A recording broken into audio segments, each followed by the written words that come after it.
Bien, ahora en este tema voy a hablar sobre el teorema de Stokes o rotacional. Este teorema relaciona la integral de superficie del rotacional sobre un campo vectorial con una integral de línea alrededor de la frontera de esa superficie. Este teorema aplica en esferas, más en esferas, que intersectan con otra figura y va a servir para calcular el flujo que pasa donde intersecta con el plano y la esfera. O sea, más bien dicho, pues donde va a cortar la esfera. Este teorema lo vamos a utilizar para convertir una integral de curva a una integral de superficie. Como puede ver aquí en el video tenemos la integral de curva, que sería una integral de línea, convertida a una integral doble. Y este campo vectorial que tenemos dentro de la curva de línea se va a convertir, vamos a calcular el rotacional de ese campo vectorial multiplicado por sus derivadas de respecto a la función que nos estén dando. Donde S va a ser una superficie abierta y C va a ser la cueva cerrada que limita esta superficie. Este tema también nos va a ayudar para calcular el trabajo. Mientras sea un campo conservativo, se busca phi y se va a evaluar. Bien, pasemos con nuestros primeros ejemplos. El primer ejemplo que tenemos nos dice que calculemos la integral de curva de f de r cuando f vale z más 2x más y. Entonces, y donde en C la intersección de z igual a 9 menos x cuadrada menos y cuadrada con el plano x, y. Bueno, trazando estas funciones que nos da como resultado una semiesfera, una esfera cortada por la mitad en el plano positivo, en los octantes de arriba. Y entonces tenemos nuestra función de f, nuestro campo vectorial, y la función que hace que la esfera esté dentro del campo, dentro de nuestro plano cartesiano. Entonces vamos primero con lo que tenemos que hacer. Entonces vamos a calcular el rotacional de nuestro campo vectorial. Como sabemos, tenemos que calcularlo como un producto cruz. Y el producto cruz, su fórmula es la siguiente. La parcial de 3 respecto de y menos la parcial de 2 respecto de z. Eso para el campo de y. Luego, menos el campo de j sobre la parcial de f3 de x menos la parcial de f de 1 de z. Más en el campo de k, la parcial de 2 respecto de x menos la parcial de 1 respecto de y. Calculando nuestro campo vectorial nos sale 1,1,2. Eso va a ser sustituido en la integral cuando la vayamos a realizar, que va a ser un poquito más adelante. El paso 2 es sacar la función zg de x. Esta función nos va a servir para calcular el flujo que depende de x y de y. Entonces, cuando nosotros sacamos estas, vamos a derivar respecto de x y de y en z. Entonces, derivando respecto en z, vamos a tener que, va a ser respecto a x, vamos a tener menos 2x y menos 2y. Entonces, ahora ya procedemos a calcular la integral y hacer todas las operaciones que tenemos que hacer dentro de esta. Vamos a calcular nuestra doble integral del rotacional de nuestro campo vectorial por las derivadas que sacamos en z. Esa es la fórmula que vamos a ocupar para calcular el teorema de Stokes, que es así como la podemos transformar.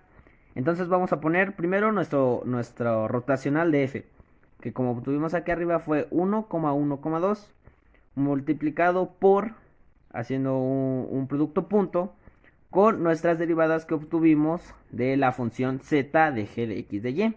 Entonces sería por 2x, 2y, 1.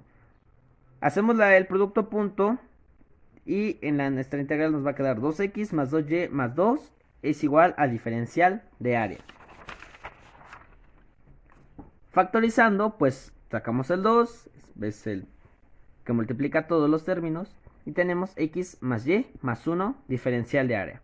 Bueno, como vamos a calcular el flujo dentro de una superficie circular, perdón, vamos a cambiar a coordenadas polares. ¿Por qué? Pues porque es un círculo. Entonces vamos a tener que x es igual a r coseno del ángulo y y va a ser igual a r seno del ángulo. Ok, entonces ya habíamos hecho la factorización, vamos a cambiar a coordenadas polares y pues simplemente haciendo las integrales, multiplicando por el jacobiano de nuestra función, vamos a tener que nuestra integral va a estar con los parámetros establecidos de 0 a 2pi y de 0 a 3 con el radio al cuadrado, coseno de teta, más r al cuadrado, seno de teta, más r de teta. Resolviendo las integrales, pues ya esto es fácil. Vamos sustituyendo, resolviendo de acuerdo a r, de acuerdo a teta. Y al final nos sale el resultado que es 18pi. Esa sería la solución del primer ejercicio. Ahora vayamos con el segundo ejercicio.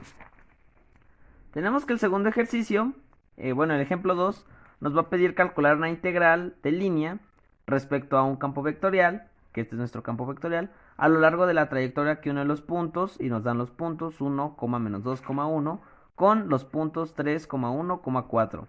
O calcule el trabajo para mover la partícula a lo largo de la trayectoria. Bueno, esta integral, bueno, aquí ya no vamos a calcular un volumen, vamos a utilizar otro método con el mismo teorema de Stokes. Entonces tenemos nuestro campo vectorial, que es f es igual a 2xy más z al cubo más x al cuadrado más 3xz al cuadrado. Entonces, lo primero que tenemos que ver es ver si es un campo conservativo. ¿Esto qué quiere decir? Bueno, que si nosotros sacando el rotacional de este campo vectorial nos da 0, va a ser un campo conservativo, por lo cual solo vamos a tener que calcular phi y evaluar de los puntos desde el punto inicial hasta el punto donde termina.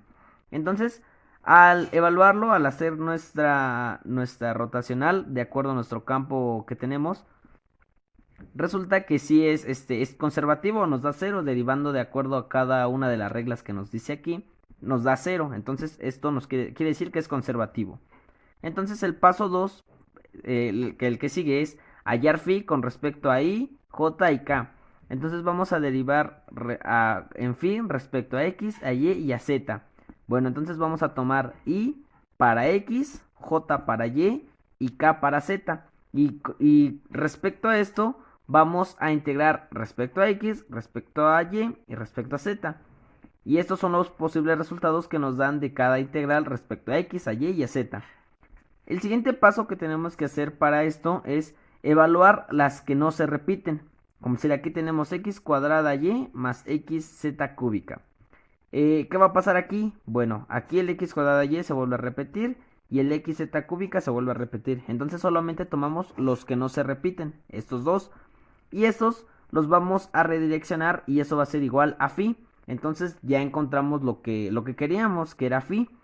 Entonces ya solamente queda evaluar con la integral que tenemos de este lado, que tenemos que evaluar a phi. ¿Por qué? Pues porque esto es un campo conservativo. Entonces evaluando y haciendo las operaciones correctas, nos da que phi va a valer 202. Y eso va a ser el trabajo que hace una partícula al moverse desde el punto que nos dan, que es 1, menos 2,1, al punto 3,1,4.